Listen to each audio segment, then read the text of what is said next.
j'ai accouché à 2 heures l'après-midi au bout du compte. Je suis descendue dans la baignoire à minuit moins le quart. Et donc tout le travail a vraiment commencé. Après, j'ai pris la péri donc à 4h30 et c'est là où effectivement, des fois, ça ne se passe pas comme ça. Et par contre, là, effectivement, le travail il a ralenti. Donc on a dû me remettre de l'ocytocine à 10 heures et ça. Enfin, bref. Dans ce podcast, j'ai invité Sandra, une maman comme vous et moi, à partager le récit de son accouchement et de ses débuts de maternité. Bonne écoute. Grossesse, Conseils, ensemble, maternité, astuces. parentalité. La voix de maman. Alors bonjour et bienvenue sur cette interview témoignage des mamans. Est-ce que je peux vous laisser vous présenter rapidement ? Bonjour Aurélie, oui, je suis très contente d'être là avec vous, merci beaucoup de m'accueillir. Donc je suis Sandra, j'ai 37 ans, bientôt 38, là depuis quelques jours. Je suis l'heureuse maman d'une petite louloute qui a 8 mois d'ici quelques jours, elle aussi. Donc un petit bébé surprise qui est venu s'installer en juin 2020 et donc qui nous a rejoint physiquement le 25 mars 2021. Je suis en concubinage donc avec mon homme depuis bientôt 11 ans maintenant. Voilà, donc on est très heureux d'avoir ce petit bout de chou qui nous a rejoints. Nous, on est de la région parisienne. Voilà, donc on est dans une petite maison à la campagne, donc on est très bien. Du coup, on est en plein milieu des bois. Sinon, je travaille dans une jardinerie, je travaille au milieu des plantes. C'est le bonheur, on est en plein milieu des fleurs, donc on respire de la bonne humeur à longueur de temps. Voilà pour moi. Super, merci pour votre présentation. Alors en fait, si vous êtes venue ici aujourd'hui, c'est parce que je cherchais donc des mamans qui accepteraient de répondre à certaines questions au sujet de leur grossesse et de leur maternité pour pouvoir apporter leur témoignage auprès d'autres mamans et pourquoi pas les aider. Donc je vais commencer par vous poser ma première question. J'aurais aimé savoir en fait quelle était ou plutôt quelle a été votre plus grande frustration ou votre plus grand problème ou alors votre plus grand défi concernant vos débuts en tant que maman. Alors tout simplement, j'ai utilisé le mot défi, puisque ça a été mon allaitement.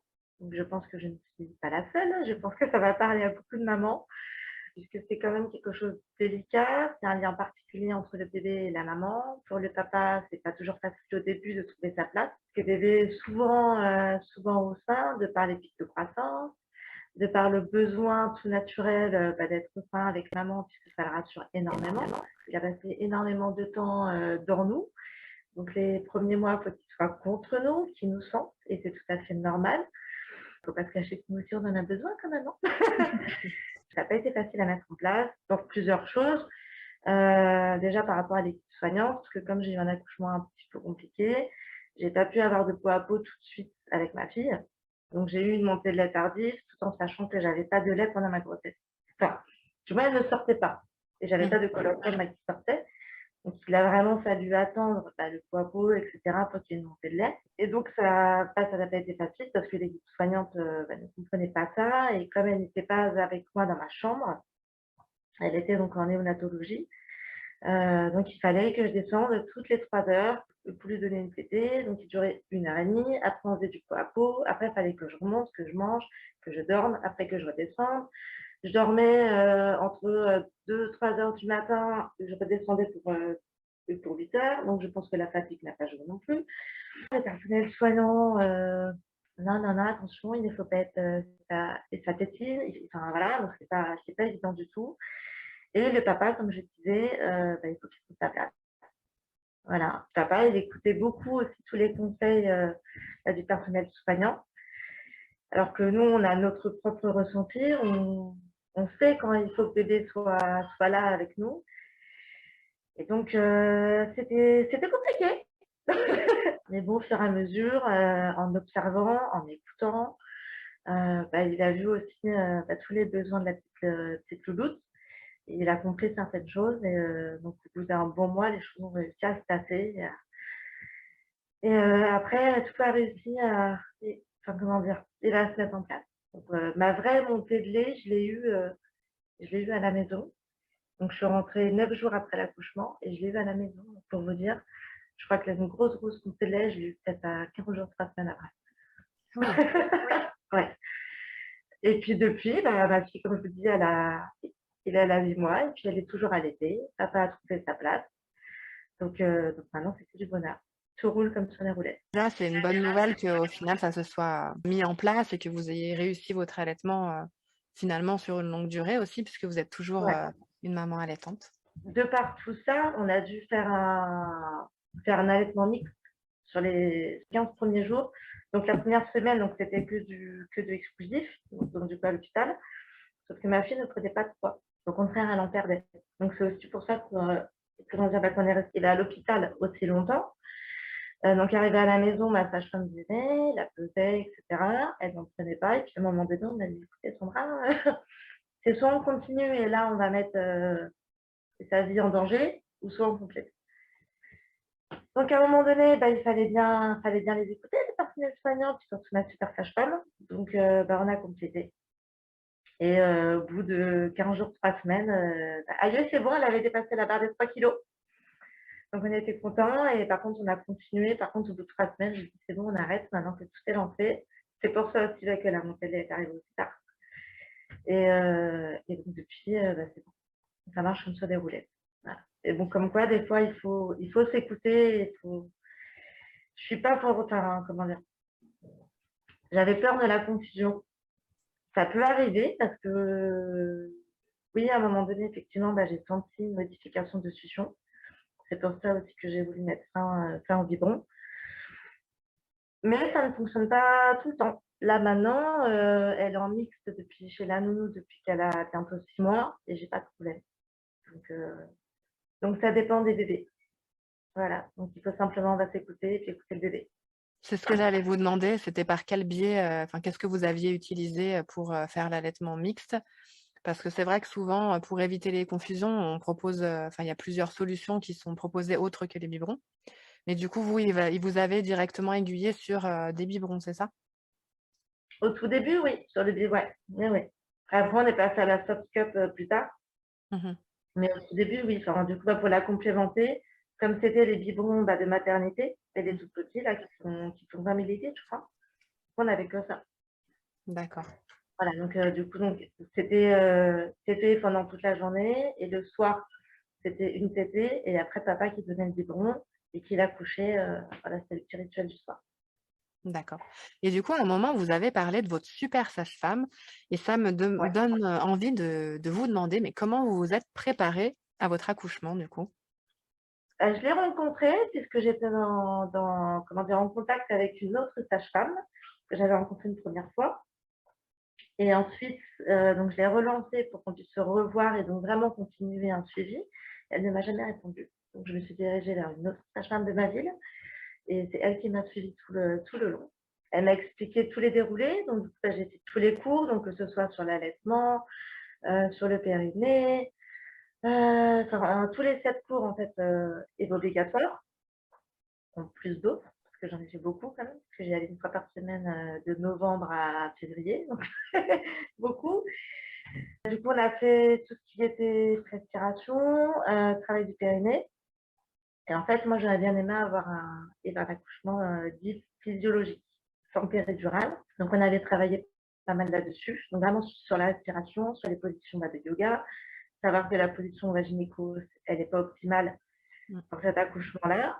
Bien travailler, du coup, comment dire, le placement du dos et du bassin pour les 4 pattes, pourquoi on est agenouillé, etc. Donc, on a travaillé énormément de choses là-dessus. On a beaucoup parlé de choses et d'autres aussi. Et moi, à côté, en parallèle, j'ai énormément lu plein de livres, que ce soit pour transmettre énormément de choses avec le bébé, pour se préparer soi, pour bien connaître son corps, pour faire plein d'exercices justement au niveau des hanches, du bassin, des périnées, des cuisses aussi. J'ai fait de l'auto-hypnose, du yoga, donc ça, j'en ai déjà avant. Et du coup, c'était une autre sorte de yoga. Donc, pareil, pour toujours être en osmose avec soi-même, c'est tout simplement pour s'écouter. Après, ma sage-femme, en parallèle, me préparait aussi, et merci, elle me préparait aussi que même si je voulais un accouchement sans péri, on ne sait jamais ce qui peut se passer. Et la péri, des fois, elle peut arriver. Et donc, heureusement qu'elle m'a préparée, parce que c'est ce qui est arrivé. Ça a été des mois de pur bonheur de préparation, parce que j'ai connu plein de parties de mon corps que je ne connaissais pas. Parce que ce qui est intéressant aussi dans ce que vous racontez par rapport à votre préparation à l'accouchement, c'est que vous avez été en face d'un professionnel qui vous a amené à établir en fait un projet de naissance, mais qui n'est pas Oui, resté figé sur ce projet-là. Et je pense que c'est vraiment quelque chose de très positif que vous ayez eu cette chance-là, parce que c'est ce qui peut amener des fois certaines mamans à justement après sombrer en dépression postpartum, comme ça a été mon cas, où j'ai suivi un projet de naissance vraiment justement plutôt accouchement physio. Malgré le fait que je savais que mon enfant était en siège et que, il y avait de grandes chances que ça se termine en césarienne, mais j'en voulais vraiment pas et moi je voulais un accouchement physiologique parce que c'était ouais, voilà, c'était mon envie pour, là, mettre au monde mon enfant. Donc moi, j'ai vraiment rejeté une autre idée et j'étais en parcours classique. Donc en fait, ils ne se sont pas non plus intéressés au fait que, je rejetais d'autres typologies d'accouchement et donc j'ai pas eu d'autres d'accord. projets sur lesquels me reposer. Et c'est vrai que là, du coup, votre sage-femme, elle a vraiment été, hyper à votre écoute et en même temps bonne conseillère parce qu'elle vous a aussi, amené à avoir une autre vision des choses, la possibilité que, voilà, que d'autres choses se passent et peut-être que ça a pu aussi, vous aider lors de votre accouchement. Si vous êtes OK, est-ce que peut-être en quelques mots, vous voulez bien nous raconter votre accouchement? Bah, écoutez, oui, avec plaisir. Donc mon accouchement, comme je vous disais, c'était donc un accouchement physio que je voulais, mais finalement, ça ne s'est pas passé comme ça. Donc on a été, au terme. Ma fille, bah, nous a rejoints à J+4 par un déclenchement. Dans un premier temps par propesse. Le lendemain, ça n'avait toujours pas fonctionné. Donc ensuite, on est passé par de l'Angusta, qui lui, par contre, a bien fonctionné. Donc normalement, c'était prévu pour le mardi. Et donc le mercredi matin, les contractions ont commencé à arriver. Donc pendant toute la journée avec le papa, on a marché dans la rue. Je me suis étirée de partout. J'ai fait du ballon, des choses. C'était génial. Et je vais tirer sur son cou partout. Voilà, c'était génial. J'ai un super souvenir de ces moments-là. Et ensuite, donc arrivé le soir à 19h, donc le papa devait rentrer parce qu'on est en Covid. Donc évidemment, il ne devait pas rester avec nous.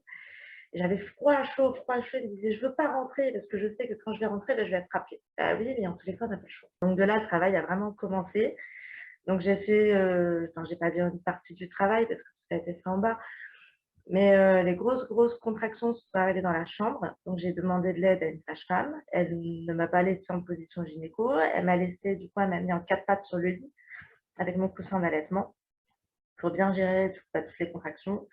Elle a passé toute la soirée avec moi à me masser, à me, à me rassurer, etc. Donc j'ai vraiment eu énormément de chance de la voir. Ensuite, elle me dit, bon, bah, et c'est parti pour le bain. Mais bien sûr, la salle nature, puisque je la veux, c'est bien sûr. De là, bah, le travail s'est vraiment lancé, puisque je suis arrivée à une dilatation à 4 heures après. Donc toujours à sans péri, hein.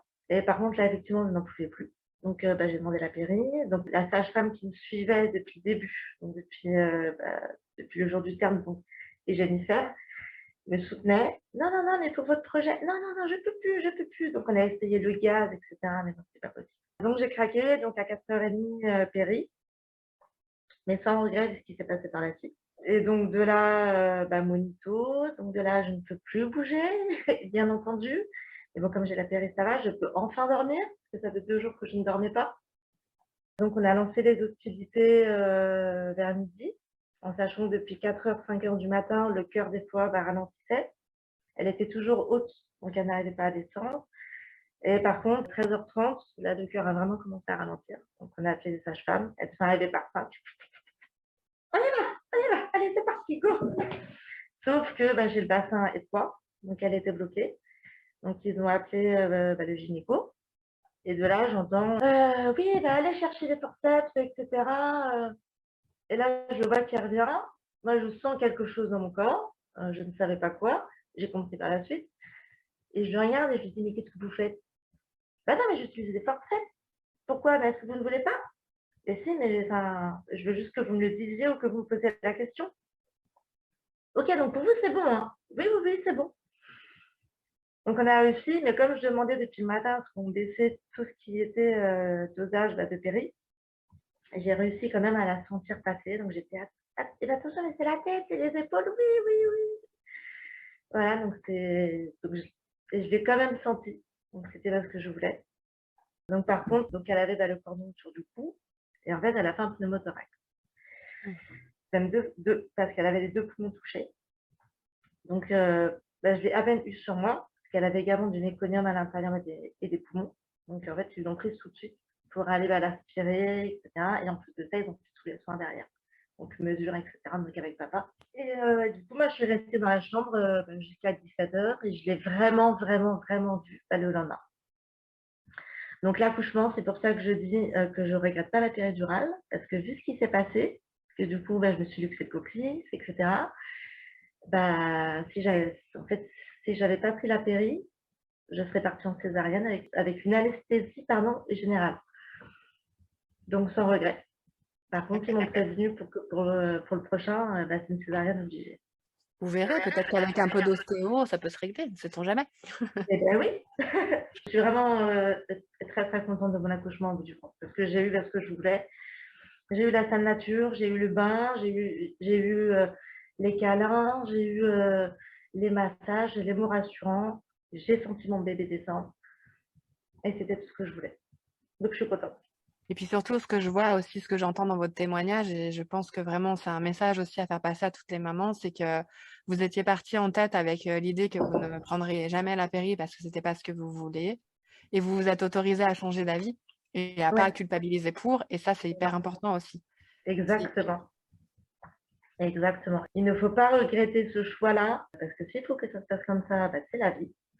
C'est pas grave. C'est le corps aussi qui choisit. Il faut s'écouter. C'est plus si on ne s'écoute pas, c'est plus là où il peut avoir des problèmes. Donc il faut vraiment suivre son propre instinct. Au moins, on peut être fier de soi, et c'est le principal. Mais je suis bien d'accord avec vous. Merci pour ces jolis mots. Je vous en prie.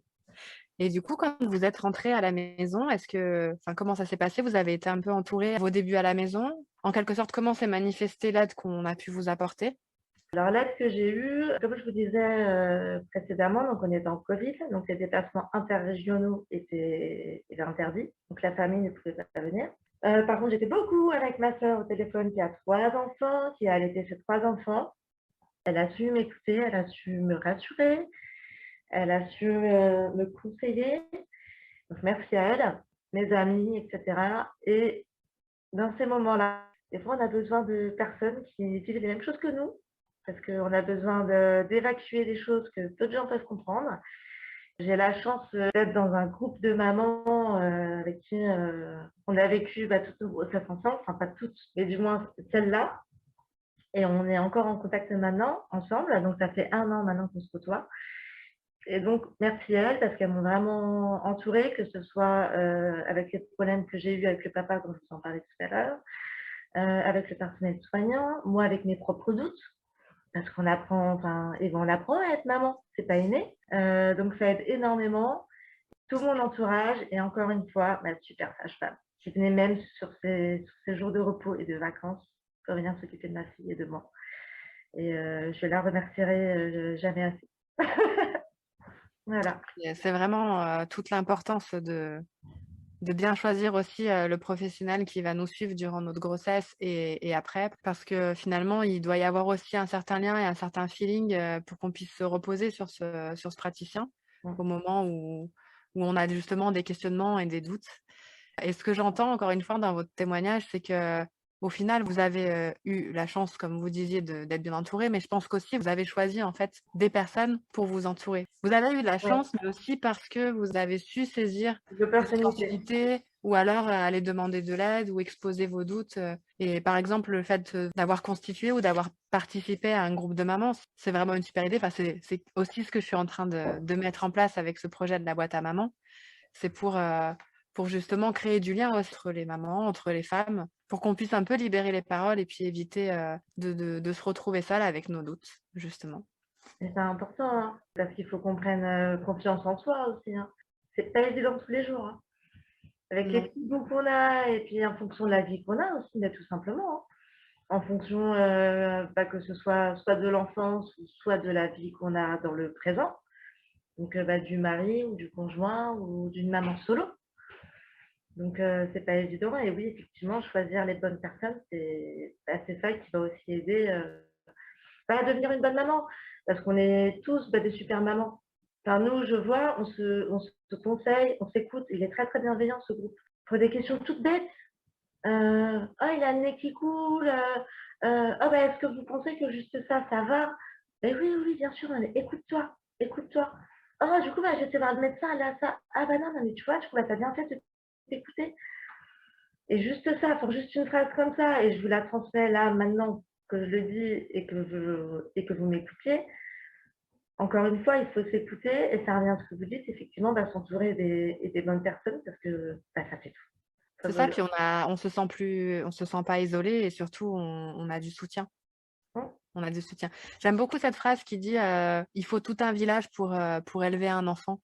Je Ouais, sais pas si vous avez déjà entendu cette phrase. ouais, elle est magnifique. C'est vrai que c'est un peu l'idée que j'en ai en fait, c'est que on peut pas, enfin, on élève bien sûr chacun son enfant avec ses valeurs, l'éducation que l'on choisit, avec voilà des choses qui sont personnelles à nous et puis à notre conjoint ou enfin voilà si on est en concubinage ou marié.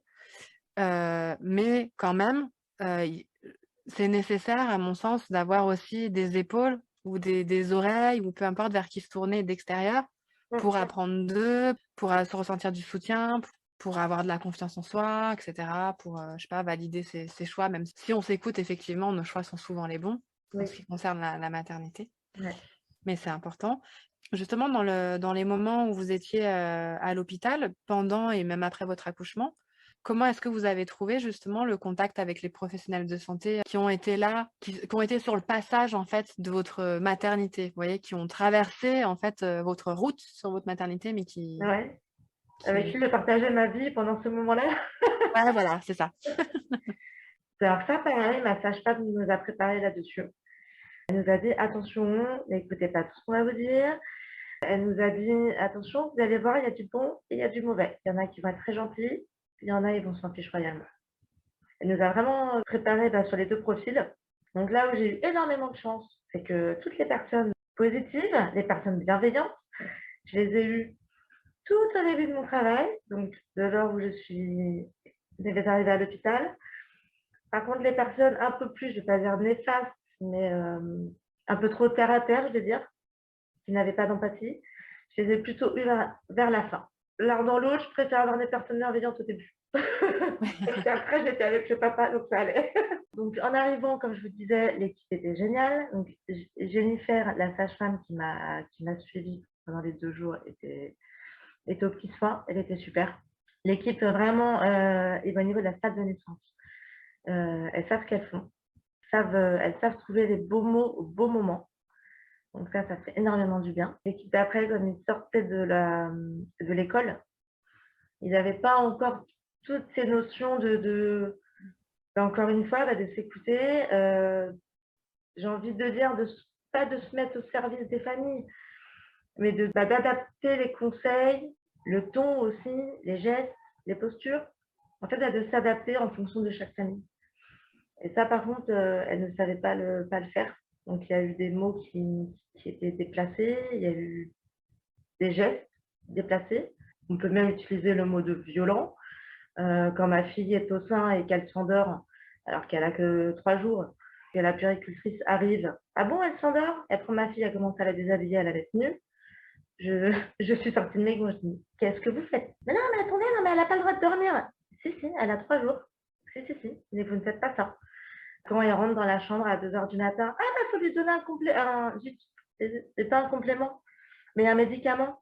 Alors que je venais juste de l'endormir à 2 heures du matin. Et je l'ai regardé. Et c'est vous qui allez après la rendormir? Ben non. Donc vous me donnez la fringue et c'est moi qui lui donnerai. Non, non, non, je vais être là, je veux voir que vous lui donnez. D'accord. Et par contre, c'est moi qui la réveille. Enfin, toutes ces petites choses-là. Quand on donne le bain et qu'on apprend à donner le bain à son enfant et que elle sort de la pièce, nous on se retrouve toute seule avec un petit bout de chou. C'est pas évident. Enfin voilà, c'est plein de petites choses comme ça. Mais encore une fois, j'ai eu une chance aussi parce que comme elle était en néonatologie, donc ça, c'est les puéricultrices de la néonate, et quand j'étais en chambre, c'était pas le même discours. Par contre, à l'étage, j'ai eu la chance d'avoir des sages-femmes, même si je les ai pas beaucoup vues, parce que j'ai passé 9 jours isolée dans ma chambre. Et le peu qu'elles venaient, c'était toujours des conseils bienveillants. attention, mais votre position n'est pas la bonne pour allaiter. Faites comme ci, faites comme ça, nanana, nanana. Donc, j'ai aussi eu la chance d'avoir comment dire, Ce soutien et ces personnes bienveillantes à d'autres moments. Voilà. Et comme ça, j'ai pu aussi arriver à peser le pour et le contre entre les deux. Merci de m'avoir aidé. Je voudrais revenir un petit peu sur votre retour à la maison. Alors, on va se situer au moment où vous revenez juste de la maternité. Ok. Comment vous vous êtes organisé en fait pour les premiers mois avec votre bébé? Et puis après, maintenant, de manière générale, comment est-ce que vous vous organisez pour les tâches, pour le travail, la nounou, tout ça? D'accord. Lorsque nous sommes revenus, bébé était toujours au sein. Hein. Donc, papa a pris le relais. Il travaillait. Donc, dès qu'il rentrait, après, j'ai la chance qu'il travaille le matin. Donc, il rentrait entre 14h et 15h. Donc, il rentrait, c'est lui qui faisait le ménage, qui faisait à manger, qui faisait toutes les courses. Il faisait tout. Moi, je faisais rien hormis m'occuper de la petite. Lui aussi, bien évidemment, il s'en occupait, attention. Mais j'ai vraiment eu cette chance-là, parce que c'est pas le cas partout, parce qu'ils le comprennent ça. Donc, au fur et à mesure, le temps avançant, la petite se grandissant, prenant de l'autonomie, on a pu revenir à une diversification des tâches. Donc, quand l'un est avec la puce, c'est l'autre qui fait. Et du coup, réciproquement. Petit à petit, on a trouvé un équilibre comme ça. Et puis maintenant qu'elle est plus grande, on peut aussi faire des sorties tous les trois. C'est beaucoup plus sympa pour aller faire les courses ensemble, etc.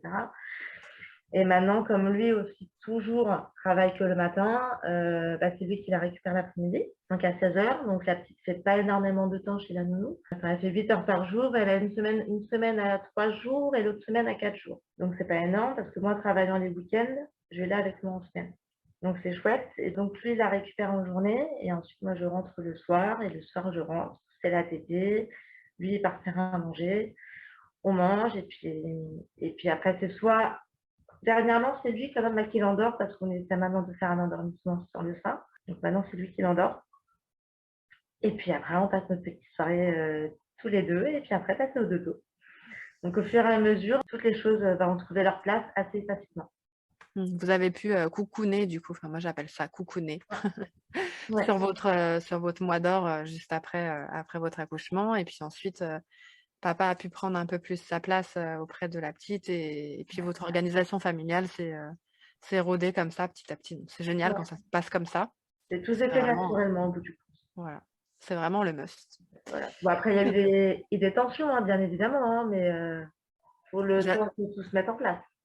C'est ce que j'allais mentionner aussi, c'est que malgré le fait que après l'organisation se soit faite tout naturellement, j'imaginais que vous aviez dû peut-être rencontrer certaines difficultés comme tout couple, puisque y a la fatigue aussi du fait des réveils, de l'allaitement, que mine de rien, même si papa dort, il doit certainement quand même entendre sa petite pleurer et du coup ça peut aussi le sortir de son sommeil. Et que vous êtes toutes disponibles à 1000% pour bébé et plus pour lui. Et du coup, ça peut aussi créer des tensions. C'est normal et c'est sain aussi au sein du couple puisque maintenant, à partir de ce moment-là, vous n'étiez plus qu'un couple, mais une famille. Donc, voilà. Mais tant qu'on se dit les choses, c'est le principal. Tout à fait. Je suis complètement d'accord. Et vous parlez de votre reprise du travail. Je voulais savoir si pour vous, ça avait été compliqué, cette reprise du travail, et comment vous avez géré en fait la séparation avec votre enfant. Avec ma reprise du travail, j'ai eu la chance de reprendre le travail quand ma petite avait 5 mois et demi. J'ai eu la chance de passer beaucoup de mois avec elle. Maintenant, elle est gardée par une nounou que je connaissais d'avant. Donc, on a eu la chance qu'il y ait une place qui se soit libérée à temps. Donc, on n'a pas tardé à l'inscrire, du coup.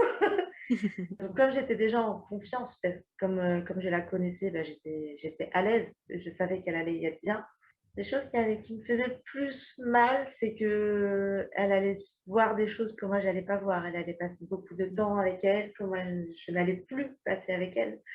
Elle allait peut-être voir ses premiers pas, ses premiers rires. C'est tout ça que moi, en fait, je n'allais pas voir, je n'allais pas entendre, je n'allais pas vivre. C'est plus ça qui m'a perturbée. Mais après, la voyant aussi contente quand je la dépose, quand je la vois dans les bras vers sa nounou quand j'arrive, ça fait que du bonheur en bout. Donc, ça va. Et puis, moi qui suis du métier, vous serez étonnée de savoir peut-être que les enfants, la plupart du temps, ils attendent leurs parents pour faire leur première fois. Et c'est ce que je remarque. J'en suis à 16 et quelques familles et j'ai rarement assisté à des premières fois moi-même. Mais ouais, et c'est ce que je me dis, parce que quand je dis à ma nounou, ah, t'as vu, elle fait ci, elle fait ça, elle se met à genoux, elle fait ça comme son. Ah bon, parce que ça, moi, elle me le fait pas? Ah bon? Ah bon, bah chouette. Je suis contente intérieurement. Et puis, donc, du coup, bah, je suis en train de me dire qu'en fait, elle le réserve tout pour ses parents. La Oui, copine. parce qu'ils ont besoin aussi de voir ce que ça peut produire dans vos yeux. C'est normal. Et puis, c'est des évolutions pour eux que souvent ils se permettent. Par exemple, je fais référence à la marche, mais souvent les enfants se lâchent pour leur premier pas dans un climat qui est vraiment complètement sécure Ah. et qui est mieux que les parents, quoi. Voilà. C'est Ah pas oui, qu'ils parce sont pas que sécures avec nous, hein, c'est pas ça, mais c'est que le cadre référent, il est pas chez l'assistante maternelle ou à la crèche, il est dans le cocon familial. Donc c'est aussi ce qui explique que les enfants attendent, du coup, pour leur première fois, d'être avec leurs parents. bah, nos petits bouts de chou, ils gardent tout pour nous. Et justement, bah, c'est que du plaisir. Donc, merci à eux. C'est une super Oui, attention. c'est vrai que c'est compliqué. Je suis souvent confrontée à cette peur chez les mamans de louper, ou chez les papas d'ailleurs, de louper une étape de leur enfant. Mais rassurez-vous, de toute façon, même s'il s'avérait que chez Nounou ou à la crèche, il y a un pas qui soit franchi, il sera franchi pour vous aussi. Donc ça sera, vous loupez rien en fait. Mais quand même, la plupart du temps, il faut reconnaître que c'est pas chez nous qu'on observe les premières fois. Voilà.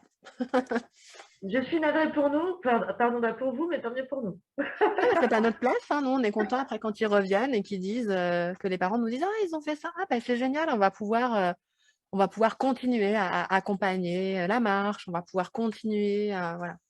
Nous, on est dans la continuité, notre métier, c'est ça. Ouais, c'est vrai.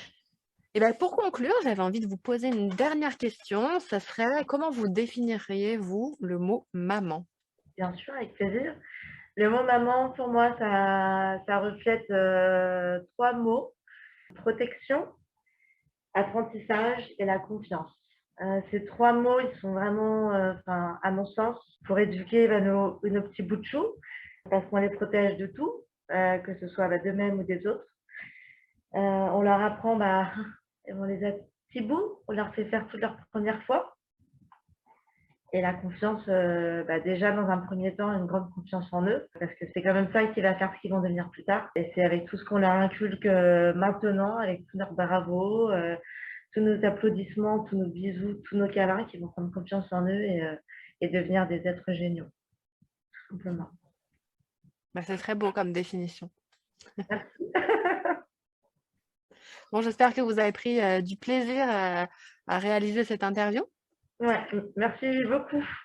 Merci beaucoup, parce que ça me fait plaisir de partager ça avec d'autres mamans, parce qu'on en a toutes besoin d'écouter plein de choses comme ça, plein d'histoires, pour apprendre encore une fois à devenir des super mamans. Donc, merci à vous de m'avoir invitée. C'était un grand plaisir de vous recevoir et puis d'échanger avec vous Et sur de ce vous sujet de la rencontrer. maternité. Ouais, Et bien partagé. Et bien écoutez, on va dire au revoir à nos auditrices et puis bah certainement à bientôt, Sandra. avec plaisir. À bientôt. J'espère que cette interview vous a plu autant qu'à moi et que vous avez aimé écouter Sandra raconter son histoire. N'oubliez pas de partager ce podcast à d'autres mamans pour qu'elles puissent elles aussi profiter de ce récit et de cette expérience. Et puis, je vous invite à aller liker notre page si ce n'est pas déjà fait. Donc, on a une page Facebook, La Boîte à Maman. On a